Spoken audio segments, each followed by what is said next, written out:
Bonjour tout le monde, je vous ai préparé une troisième vidéo en lien avec l'utilisation de la réalité augmentée et Adobe Aero en enseignement, plus courte et plus simple que les deux premières vidéos cette fois.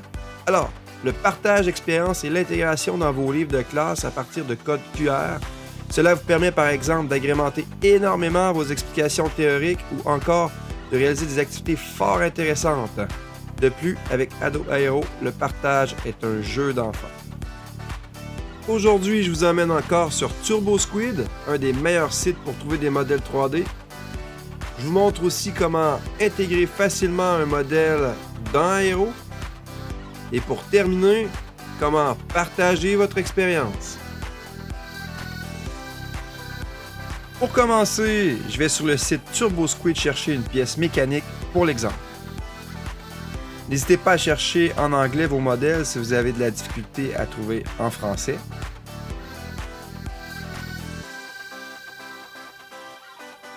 On peut également filtrer notre recherche pour avoir des modèles gratuits ou encore pour chercher un modèle compatible avec votre logiciel préféré. L'important, c'est de travailler avec un modèle en format FBX, qui est un format universel en 3D et bien sûr compatible avec Aero. Il faudra également penser à vous créer un compte TurboSquid pour avoir accès au téléchargement des modèles. Je vais ensuite me créer un nouveau fichier dans Aero.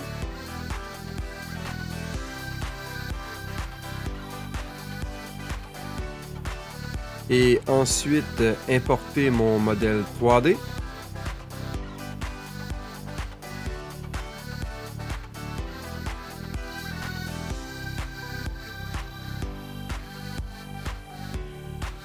On va maintenant travailler un peu avec le créateur de comportement.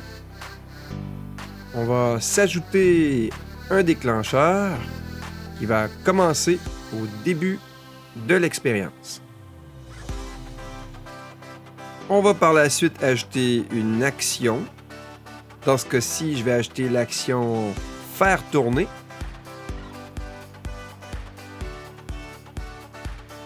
On va dans ce cas-ci changer l'axe de rotation pour faire tourner notre modèle dans la bonne direction. On va également lui mettre une animation de rotation qui va être linéaire et qui va tourner à l'infini. N'hésitez pas à faire quelques tests sur votre tablette pour éventuellement faire les corrections sur votre ordinateur avant de partager. Le partage est très simple. Aero permet de générer un lien et un code QR qui permet d'accéder à l'expérience à partir du cloud d'Adobe. On peut ensuite télécharger le code QR en image PNG et l'intégrer à nos documents afin de les partager. N'oubliez pas qu'il faut évidemment un accès Internet en tout temps pour pouvoir profiter de cette expérience.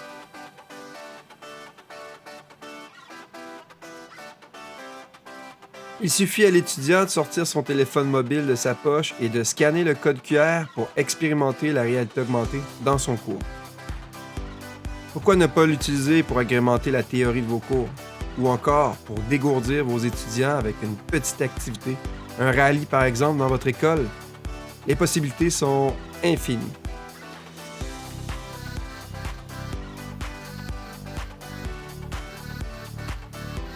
Si vous avez des questions, n'hésitez pas à me contacter à cette adresse.